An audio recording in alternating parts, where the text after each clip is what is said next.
To kick things off this afternoon, we have Lindsay Keast, who's going to be talking about activating the power of your board.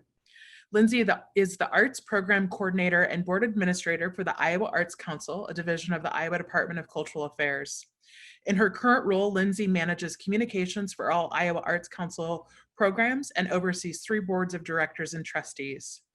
Prior to working for the state of Iowa, Lindsay was the outreach coordinator for the nonprofit Des Moines Music Coalition and has held curatorial positions at various art centers and museums nationwide.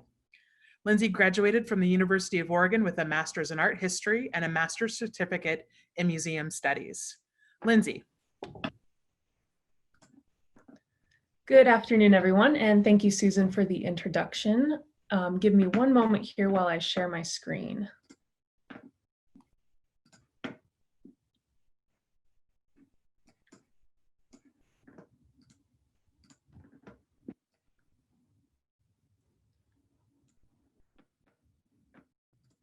And Lindsay, I can see your PowerPoint, so I think you're good to go.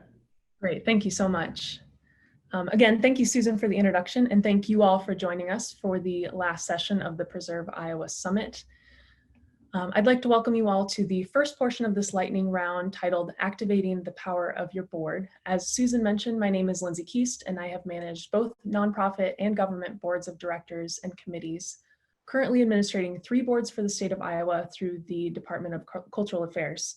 I have also been a board member of several arts nonprofits and like to think I contributed a little bit more than the average board member. I think many organizations are a bit guilty of not prioritizing their board, and it makes sense when you consider how managing a board of directors could really be a full-time job. But as representatives and advocates in the community, the board of directors could be your most underutilized asset.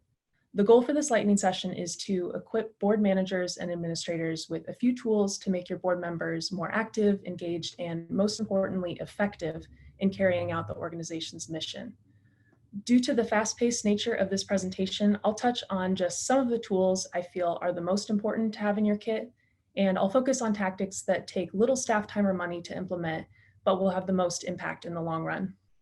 So this includes evaluating your board composition, creating a board development committee, supporting professional development of your board, empowering board members with data and resources, designing a more interactive board meeting agenda, and scheduling time for building relationships among board members, staff, and the community. Though I'll often refer to nonprofits throughout the presentation and offer mostly nonprofit resources, the strategies in this presentation should benefit any iteration of board leadership. I'll talk for about 20 minutes to leave approximately 5 minutes Q&A at the end. If any questions come up during the presentation, please submit inquiries through the chat box at the bottom of the screen. Before any real work can happen, you need to start with the right ingredients. Typically, the first step board managers take when considering the composition of the board is often to create a matrix that outlines the basic demographic information of the current board, and then you proceed with identifying the types of people you feel are missing from the board, trying to find that lawyer, marketing professional, accountant, etc. The logic makes sense when it means that they might be willing to donate their services, and the idea is that it can save the organization a lot of money in the long run. It's important to note, however, that skill sets do not always equal engagement. On one nonprofit board I managed 1 out of 6 lawyers, yes, 6 lawyers, barely lifted a finger to support the nonprofit. In addition, the marketing professional on the board never answered her phone, let alone attended meetings. We often pick our board members based on what they do for a living, but I think that can really lead to a lack of enthusiasm or burnout. Instead, I would encourage you to consider board members with, yes, the appropriate training and skills, but where it might instead be a passion of theirs outside of their day job, such as a small business owner who may have a great handle on finances. They might be more beneficial than a CPA that has no passion for your mission. Or maybe someone retired from the field looking to donate their time and expertise. Or maybe someone with incredible community connections that can actually lead you to several marketing professionals instead of just one. So rather than using the matrix to kind of fit people into boxes, it's important to consider the values and goals of your organization and how your board makeup can reflect that back into your community. Focus on what people are willing to do rather than who they are. When you think about what steps are needed to fulfill the mission, it shifts from discussion to action and ensures the people filling the valuable board seats are the ones with the passion and drive and connections to get things done. On that same board with 6 lawyers, only one person out of 15 total board members represented the constituents the nonprofit was serving. Above all else, we needed board members who were actively participating in the field to bring to the meetings a perspective from those we were serving, and then also to represent the organization in the field.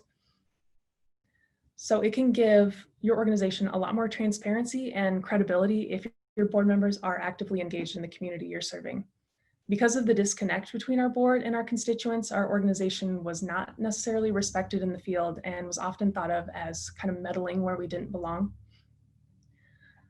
Think about the voices of your community and your constituents and ask if they are present at the table. It's not enough to say, oh, we have a business owner represented, so they can speak for all small businesses. Considering demographics, the experiences of a Black business owner and a white business owner have the potential to be vastly different. It's not enough to say you have one diverse voice or perspective on the board. I encourage you to not consider the proportional makeup of your board and how that reflects your community, but rather focus on whose voices need to be heard and how the composition of your board can enrich the values of your organization. I would also add, it's important not to value board experience over diverse voices, or the cycle will just continue and the same people over and over again will get a seat at the table. So throw out that board composition matrix and instead ask these 2 questions. 1, what are the most important things for our board to accomplish this year? And 2, do we have the right people on the board to make that happen? So now, how do we make room for these new board members that we want? You might be up to your ears in committees, but hear me out on this one. Whether you're a nonprofit, government, or corporate board, the Board Governance Committee, also known as a Board Development Committee, ensures that board members are equipped with everything they need to be effective, including board expectations, clear membership roles, evaluation, resources, and training. The first job of this committee is to enforce those board expectations. You, of course, have expectations for your board, often outlined in the bylaws, that define board policy and accountability. One of the most underutilized tools I've experienced on nonprofit boards is term limits. One nonprofit I worked at had 2-year term limits, great idea for board members, but had never enforced them. Some of the board members were going on 11, 12, 13 years of service, occupying a precious seat that could have been filled by a person with new ideas, a different perspective, and the energy to move the organization forward. On a different board, the stars aligned and term expirations were not renewed 1 year, so we were gifted with 6 new members. It was invigorating to replace almost half of the board, and we were determined to start them off on the right foot. So in this case, the staff conducted our own board orientation. We were able to give the new members a completely new set of expectations that encouraged them to play a more active role in advocacy. And in turn, the group's new enthusiasm caused a wave of longtime members to leave the board as they finally recognized they needed to make way for some of these more diverse and energized voices. So in this case, board members recognized for themselves that it was time to step down. At the beginning of each fiscal year, I recommend having the Board Development Committee lead a discussion to reacquaint the board with term expirations and the attendance policy, required contributions, etc. You might advise the board to edit or add to their expectations and evaluate if those expectations still fit the mission of the organization. A discussion with the board where they take ownership over their own expectations helps them to feel more agency of the rules, and they may hold themselves more accountable. I would also make sure that the rules are in writing and have them each sign a copy and agreement, and then most importantly, be sure to hold them accountable.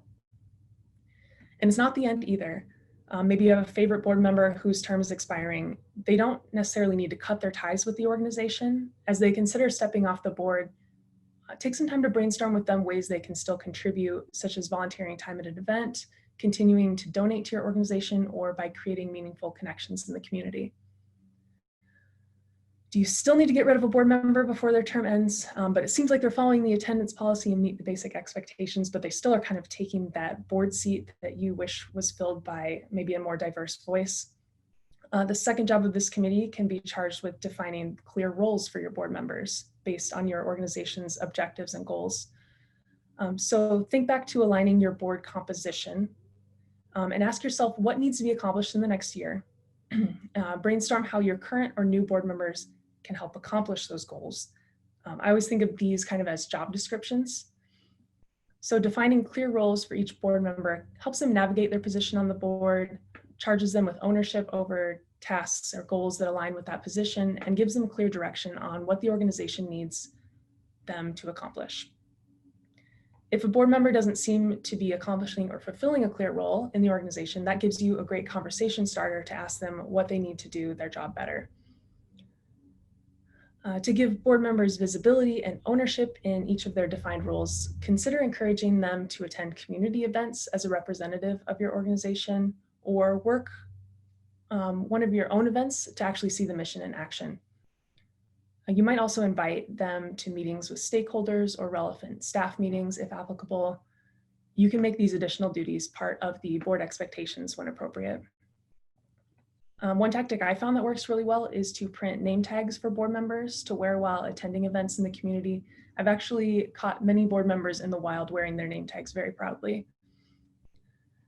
Evaluation is the third role I would charge with this committee. Assessment is an incredibly important tool to illustrate the effectiveness of the board, giving you ground to ask them to step up or step off the board.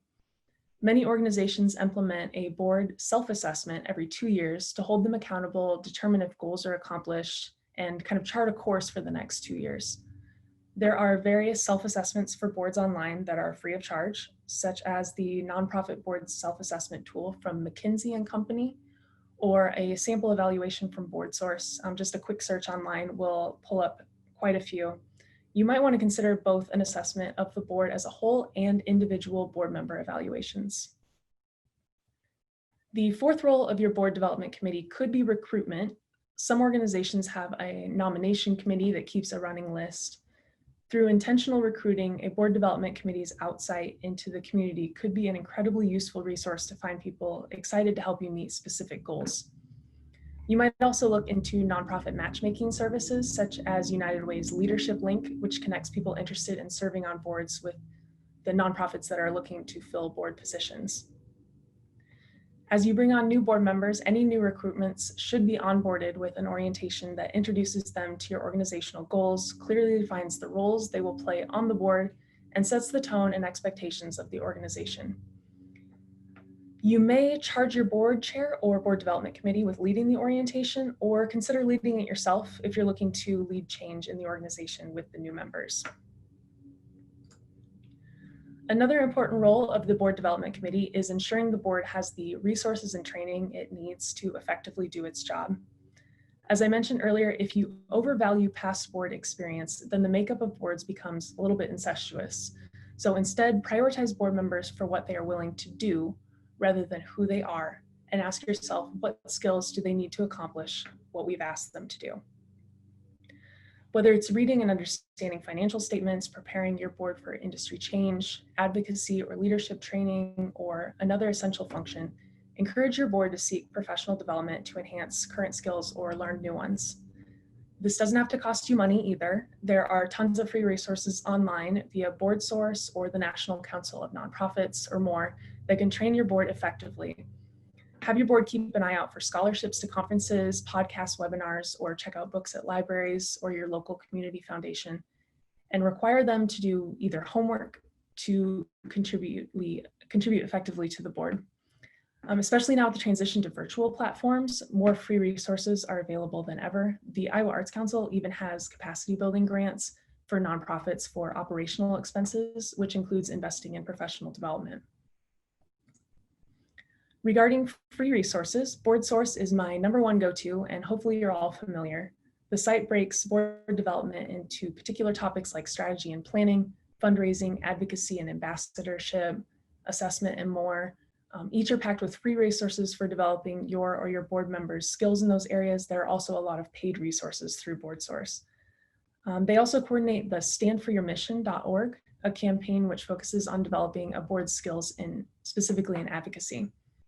I would also recommend the National Council of Nonprofits, which offers a section on boards and effective governance and curates best practices and information regarding ethics and accountability, financial management, fundraising, leadership, and diversity, equity, and inclusion.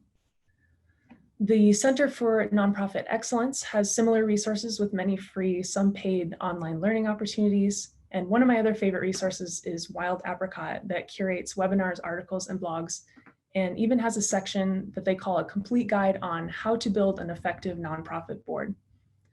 The Iowa Arts Council also has many free ArtUps webinars that may be used to your board, including recruiting volunteers, pitching your project to the media, grant writing, fiscal sponsorship, and then two that may be of special interest to this group, How to Be an Awesome Board Member, and another titled Engaging Your Board, both by Lori Jacobwith of Ignited Fundraising. In addition to developing the skills of your board members, make sure they have the data and resources they need to make informed decisions and arguments. Rather than wasting valuable time during meetings explaining the intricate details of an argument, don't be afraid to assign them homework. That way the meeting can be focused on clear, meaningful, and informed discussion. If you encourage your board members to act as ambassadors in your community, along with their name tag, make sure to establish clear communications and reporting channels so board members don't go rogue. Use a meeting or committee to develop talking points or that elevator pitch to put them kind of on the right path of communicating the same message. Or the most effective talking points I've actually found is to encourage board members just to share stories from their personal experience. Often these are the easiest for them to remember and the most compelling form of advocacy since it derives from their passion and their personal memories. Another way to activate your board is to make better use of time during meetings. How many agendas end up being just the staff reporting to the board about the work that's happened since the last board meeting?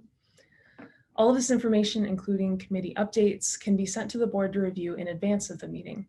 Instead of rehashing information during your time together, focus on those calls to action and any advice you might need on a certain project and discuss those instead. I also recommend reinforcing your board goals and instilling the organization's mission by starting each board meeting with reorienting board members to your organization's value and goals. Leave time for discussion and ask them to draw on their own experiences, like where have you seen our mission in action? Or how do you know that our work matters? When you change the staff reporting to a time of storytelling and reflection, you can have conversations that are more focused on the overarching mission and goals of your organization. Okay, so what about those board members that show up to meetings or listen in on the phone and never say a word? As the board manager, it's important to ensure that everyone has a voice during the meeting. You may do that by keeping track of who has spoken and allotting time for each person during the meeting. You might also initiate various ways to collect feedback, such as by having note paper for members to write down and submit ideas, or by asking members to follow up via email after the meeting. I know as a more reserved person myself that I appreciate various ways to contribute to meetings. Asking for people to follow up through email is also a way you can kind of help keep the agenda on track during your limited meeting time. Another great way to make meetings effective is to meet in new locations relevant to your industry. So have historic sites, a current restoration project, or museums, organize one of those exclusive behind the scenes tours for your board, or maybe meet up at a local event. Getting everyone out of the meeting room and into a more social and interactive learning environment could really spark some great conversation and ideas. Take advantage of the opportunity also to invite public officials to see the important work going on in your community and to become better acquainted with your board and organization. In addition to meeting at other locations or events, you might also consider empowering your board to organize social outings, retreats, and company parties. Staff is so often buried in the weeds with day-to-day tasks that it's often tough to stop and kind of celebrate those accomplishments. Social outings can really foster stronger and more trusting relationships between the staff and the board. It also kind of shakes things up when you get entrenched in a routine. It helps to engender possibly a more understanding interactions in the boardroom, as well as people get to know each other better and on a more personal level. Regarding networking outside of your organization, how can your board be your eyes and ears in the communities your organization serves? What I've found is that when you equip board members with that magical name tag that they get really excited about, many will be more than willing to represent the organization at community events. For those more active in the community, ask them to report back at each meeting when you're having the opening discussion of organizational goals and values. This is a really great way to be in more than one place at a time and expand the capacity of your organization and your staff. Empowering your board to empower itself could be the ticket to unleashing a more effective board in and outside of the boardroom. By equipping your board with authority to recruit new members and define their own expectations and roles, and by directing them to resources and training and enforcing regular self-assessment, your board can get back on track to being self-governing and more effective with little oversight on your part. I hope some of these tools will be helpful for you at your organization. I've included my contact information at the bottom of the screen and in some of my favorite board development resources as well to help guide you on the path of activating the power of your board. Thank you for joining me today. I think we now have time for a few questions. Thank you, Lindsay. And we do have a couple for you. So one of the questions we have from a participant is, you had mentioned the board development committee. Who should serve on a board development committee? That's a great question. And I did have that in this PowerPoint before I had to cut down on time. But my thought was, one was to make sure that they don't have strong ties outside of the organization, like they're not close friends, they don't work together. The board members that should be on your committee should represent diverse voices as well, and really kind of have different perspectives that they're bringing to that committee, so that you're getting, again, not the same people over and over again that are nominated. They're not just nominating all of their same friends over and over again. So you really want to encourage that diversity through the way you make up your board and your committees. So Lindsay, you talked about ensuring expectations are set and met by board members. And so don't know if you have a couple of tactics that have been successful for you in implementing to ensure those board members are meeting expectations, and if you could share those.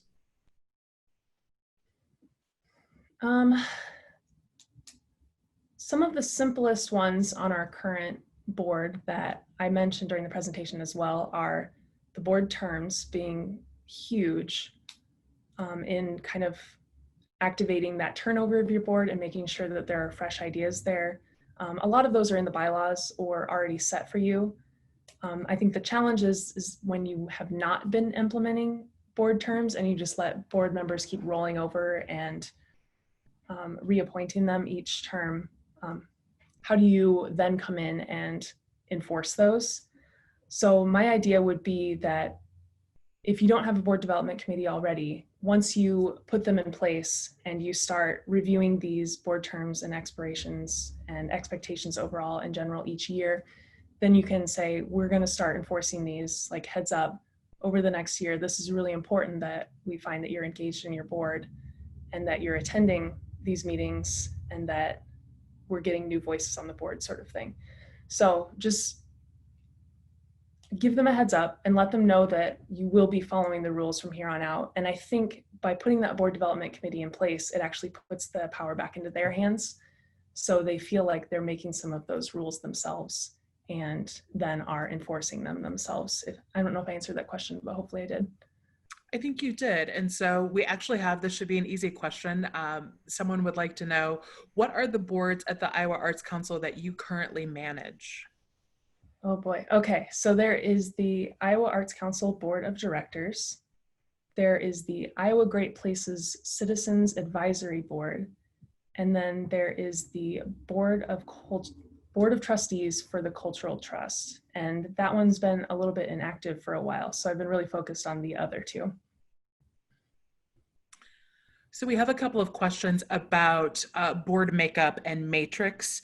And so, Lindsay, can you talk a little bit about how you ensure that you can achieve diversity in all aspects and yet have flexibility in case you have particular bylaws that specifically outline who should serve on your board? If you found a good mix of how to fulfill both of those that you're trying, one you're probably obligated by law to fulfill, and then the other is what you want to do to ensure you just have a good board mix to be successful. That's a great question and quite layered. I would just be really diligent. Having more people, such as putting a board development committee in place, and having more board members looking out for people who might be a great fit for your board would be the first step. That way you have tons of eyes and ears out in the community looking for people who have those skills to contribute to your board. I would also say that be really diligent about it and don't settle. I know that you need to fill your board roles at certain points in time and they need to be done by the fiscal year. But I think putting out a call and casting a really wide net for those board members, there are people out there that are looking to be on boards. It's just really difficult for them to connect with you, or maybe they didn't think about joining an arts and music board with their finance background. So it's really about kind of broadening your horizons, broadening your scope of, and casting a wide net sort of thing, and just being really diligent about that. I do think the matrix serves a role in some ways just to at least show yourself where the gaps are, but don't settle on just who they are. Again, kind of think about what you need to do for your organization and what sorts of people, thinking broadly, who can fill those roles, especially such as the example of where maybe rather than grabbing a CPA from Wells Fargo, maybe asking a local business owner, as I mentioned earlier. Clearly they would have a good handle on their finances and may be more engaged as a board member than someone from a larger bank. So Lindsay, I'm getting a few questions that are relating to size of boards. We have some participants that represent some smaller communities across Iowa. And so they're looking for advice on what size board is too small and you're then tripping over each other, or you're not able to actually move forward. It's a little bit of that group think. So if you can talk about size of board and how to remain effective, even if it's smaller. And then on top of that, when in a small community, how do you ensure that you have that new board member ingestion into your board? So again, you've talked about not having the same people serve for so long. Smaller communities, that may be a little more difficult. So any just recruitment ideas for smaller communities? Those are great questions. I served on a board that was only 2 people for a little while until we grew. And obviously we were a working board.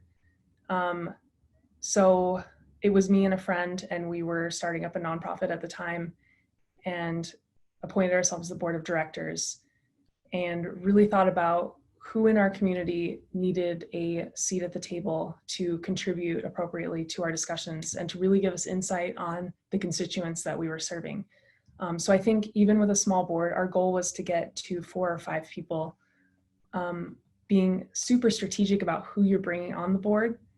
And maybe it's not that someone needs to be local. You could think about now, especially with all of the technology that we're using, maybe you're able to have a teleconference and actually bring in someone else from another community without traveling, and they could be part of your board. If you really need them to be focused on your community specifically, and it's important that they're in your community, then I would just make the board as diverse as you can, through just differing backgrounds and perspectives. It doesn't always have to be about what you look like or who you are, but thinking about maybe people have had different experiences growing up, and that's what makes them and brings that diverse perspective to the board. Did that answer both questions? You did. You're doing a great job. So I have one more for you before we move on. And that is it healthy if a board member is going to rotate off for them to be part of helping find their replacement? I think that is a good question. I would definitely see what they have to say. I'm sure they're well connected, and if you're looking for someone to kind of fill those basic roles of lawyer, they're obviously going to be very connected with lawyers. It's just kind of that dangerous likes sort of thing. Like if you're trying to find people that you're connected with, a lot of those people are going to be similar to you and within your own networks. So it might be useful to utilize your entire board, or put out a call for board members online to really get some more of those diverse voices and people. So definitely take into account the people that they might suggest, but don't feel like you have to go with them or appoint them. Stay open to who else you might be able to find, and really take some time to look for new board members. Great, thank you, Lindsay.